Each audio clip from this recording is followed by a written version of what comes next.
je ne cède la parole à Christian Autin de l'Institut national du patrimoine, à qui il revient de faire une conclusion, et une conclusion prospective également. Donc merci Christian.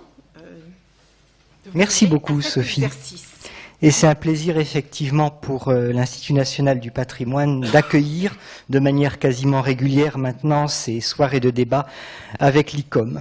Alors il est certainement bon aussi que ce soit aujourd'hui à Paris, en France, dans notre pays, qu'on pose cette question des professionnels des musées aujourd'hui et de savoir qui ils sont et qui ils doivent être. Tant il est vrai que de notre pays, il apparaît pratiquement naturel que l'expertise savante et la maîtrise de celle-ci soit quasiment la condition sine qua non pour être un professionnel des musées ou d'autres domaines du patrimoine. Je dis d'autres domaines du patrimoine parce qu'en France, on s'est attaché à définir des professionnels spécialistes du patrimoine dans d'autres secteurs, tout d'abord, avant de le faire pour les musées. Et vous savez peut-être qu'une des premières institutions qui s'attela à cette tâche au cours du XIXe siècle fut l'école royale, puis impériale, puis nationale des chartes, qui forment des bibliothécaires et des archivistes. Et dans les années 1850, les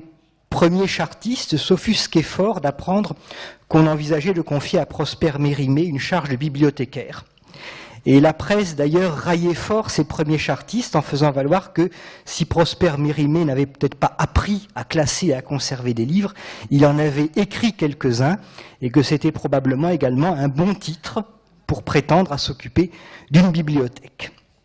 Alors de fait, presque plus de 2 siècles après,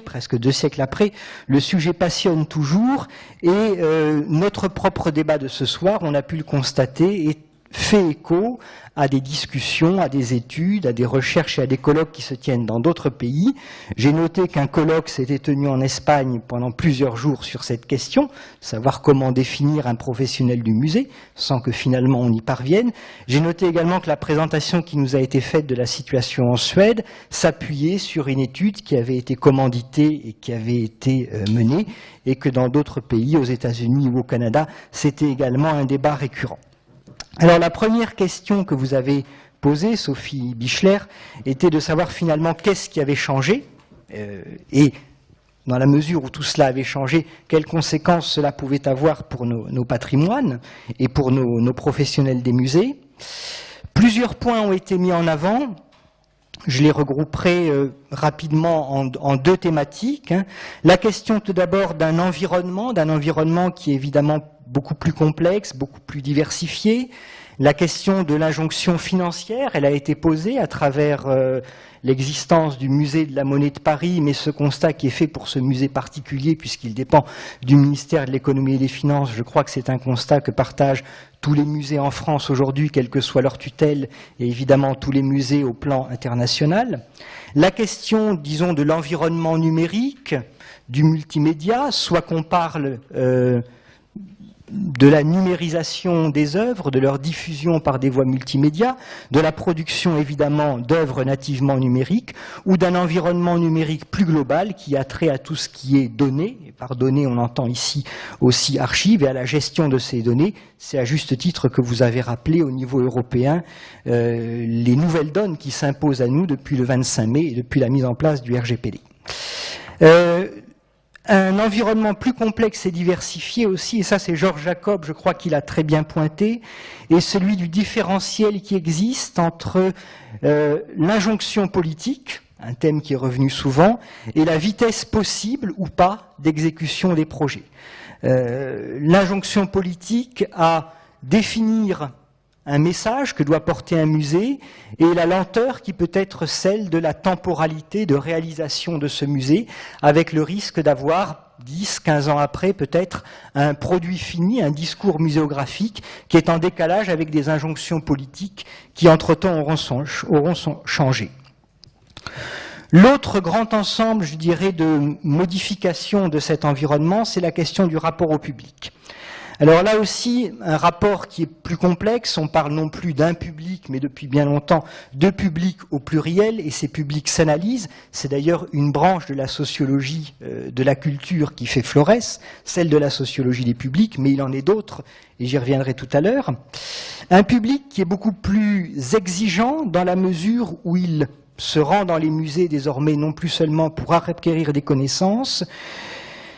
mais pour vivre et pour partager une expérience. Le terme est revenu à plusieurs reprises. Il est d'ailleurs parfaitement généralisable à l'ensemble du domaine patrimonial, dans la mesure où le patrimoine aujourd'hui est moins la délectation du beau ou le partage de la science que la vie d'une expérience partagée pour celui qui se rend au musée, à la bibliothèque, au centre d'archives, ou qui vient visiter un monument, et qui attend de cette rencontre non plus seulement un plus en termes de savoir ou une émotion esthétique, mais bien quelque chose qui relève de l'enrichissement global de sa personnalité. Et évidemment, face à de telles attentes, les professionnels doivent s'adapter et il peut être fait aussi nécessairement recours à d'autres professionnels. Alors on en vient au deuxième temps en quelque sorte de la discussion, un temps qui a été extrêmement riche et nourri. Madame Jacob l'avait ouvert d'une certaine manière en faisant appel à cette notion d'hybridité de la part des professionnels. Le fait qu'il était important, certes, d'avoir une compétence de base, qui peut être une compétence scientifique, mais que cette compétence, elle devait pouvoir s'hybrider au fil de la carrière, peut-être avec d'autres spécialités, en interaction avec d'autres spécialités, mais aussi en évolution vers d'autres spécialités et vers d'autres fonctions. Pour autant, lorsqu'on a abordé la question de savoir quels étaient ces professionnels aujourd'hui, très rapidement, le débat, et je me suis demandé au départ si je devais en faire écho dans cette conclusion, mais bien vite, il est devenu tellement prenant, tellement prégnant que je ne peux pas m'y soustraire, le débat s'est tourné autour de la question de l'attribution ou de la non-attribution de la carte ICOM et des critères selon lesquels cela devait se faire. Alors je dois confesser un petit peu ingénument qu'en tant qu'archiviste, ancien archiviste, j'ai été extrêmement surpris par ce débat parce que quoi qu'ayant embrassé la profession d'archiviste il y a maintenant près de 20 ans, personne ne m'a jamais demandé si j'avais une carte du Conseil international des archives et je dois dire avouer que je ne sais même pas s'il en existe. Ce qui suggère peut-être que la détention, la non-détention de la carte ICOM recouvre des enjeux de pouvoir, des enjeux de légitimation, qui sont absolument fondamentaux, qui viennent peut-être d'une certaine manière pallier ou tenter de pallier un vide ou certaines angoisses quant à la définition de ce qui fait véritablement un professionnel de musée, puisque au-delà des colloques, des rencontres ou des études qui peuvent être organisées, la détention ou la non-détention d'une carte d'une association professionnelle dûment reconnue viendrait certifier en quelque sorte l'appartenance au premier cercle de cette communauté des professionnels. Alors, si la sociologie des publics, au sein de la sociologie de la culture, se porte bien, il est une autre branche qui se développe avec bonheur depuis quelques années, c'est la sociologie des professionnels de la culture. Je ne sais pas si des collègues et amis tels que Frédéric Poulard ou Léonie Hainaut, qui depuis quelques années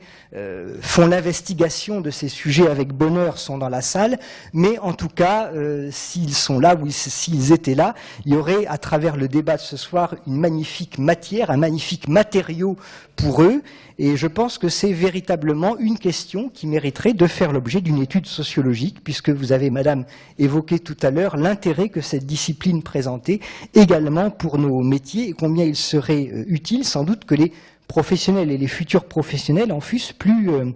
frottés. Alors néanmoins, à travers avant, pendant et après ce débat sur l'attribution de la carte ICOM, on a également discuté de ce que devait être un professionnel de musée aujourd'hui.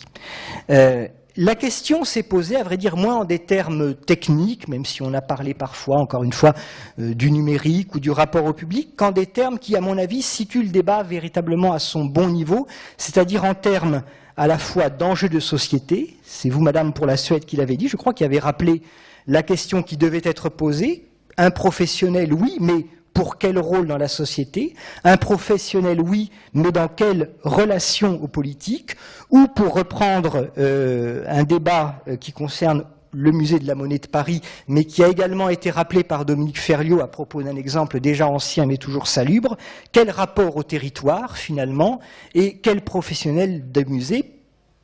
pour une connaissance du territoire, mais aussi et surtout pour une interaction avec celui-ci. Madame Latham a également encore plus ouvert le débat, finalement en abolissant la frontière entre l'intérieur et l'extérieur du musée, en faisant sauter les murs et les parois de celui-ci, et en nous rappelant que la question du rapport à l'objet, et dans son rapport avec la société, pouvait se poser également en dehors du musée, qu'il pouvait y avoir interaction avec les objets, ce qui est une des dimensions fondamentales de l'acte muséal, sans qu'il y ait nécessairement institution muséale, et que, en dehors de cette institution, la place du professionnel du musée, mais ne devrait-on pas alors le requalifier en professionnel du patrimoine plutôt, était extrêmement légitime.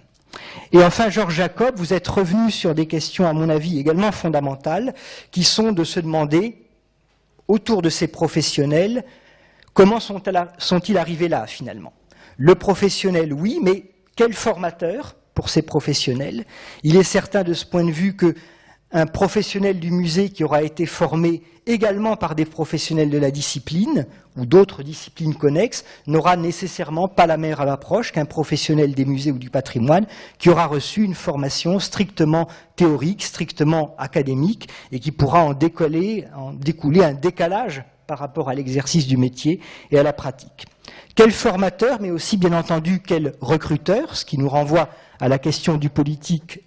évoquée par ailleurs, parce que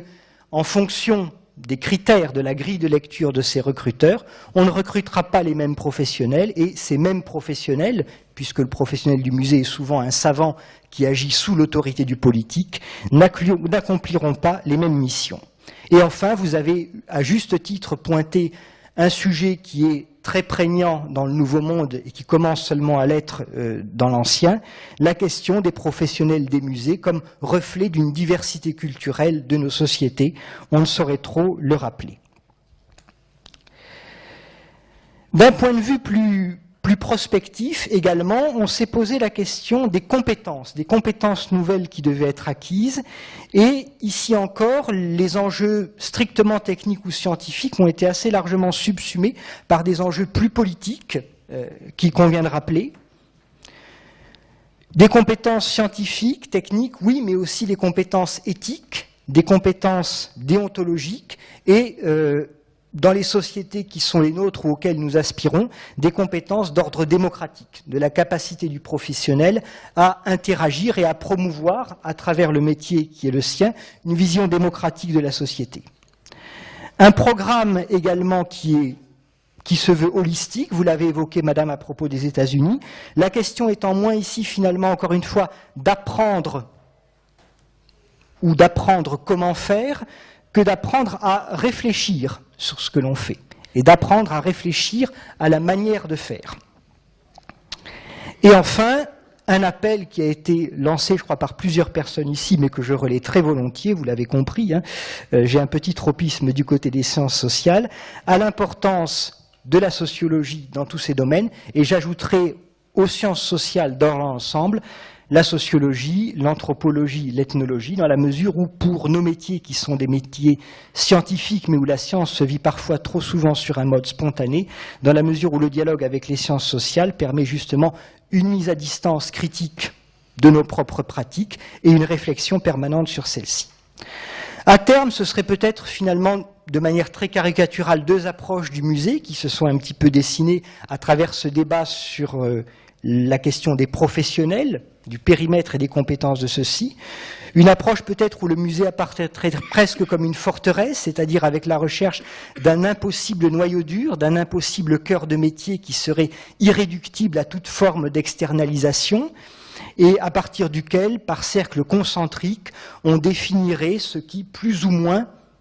relève de la profession des musées, peut éventuellement en être distrait ou peut y apparaître seulement de manière temporaire. Et de l'autre côté, le musée non pas centripète, mais un musée pratiquement dépourvu de centre, qui serait plus un lieu de passage, un lieu de rencontre, parcouru par toute une série de flux et de réseaux, lieu de rencontre de différentes compétences, et de ce point de vue-là, il n'y a pas du tout abolition de l'expertise, abolition de la connaissance, abolition du savoir, mais peut-être renouvellement de celle-ci, selon des perspectives moins en silo, moins en spécialité, mais beaucoup plus transversale et beaucoup plus évolutive également pour les personnels qui s'y trouvent. Lieu de rencontre de professionnels divers, largement ouverts sur la société et le politique, avec la difficulté bien entendu qu'un tel modèle est politiquement justement beaucoup plus difficile à la fois à concevoir, mais beaucoup plus difficile à gérer et à faire évoluer dans le temps, tandis que l'autre, par définition, se veut intangible et insubmersible aux vagues du temps. En conclusion, on ne pourrait que souhaiter que cette réflexion soit prolongée, et j'espère que ce sera le cas lors de nouvelles soirées avec l'ICOM. Merci à vous.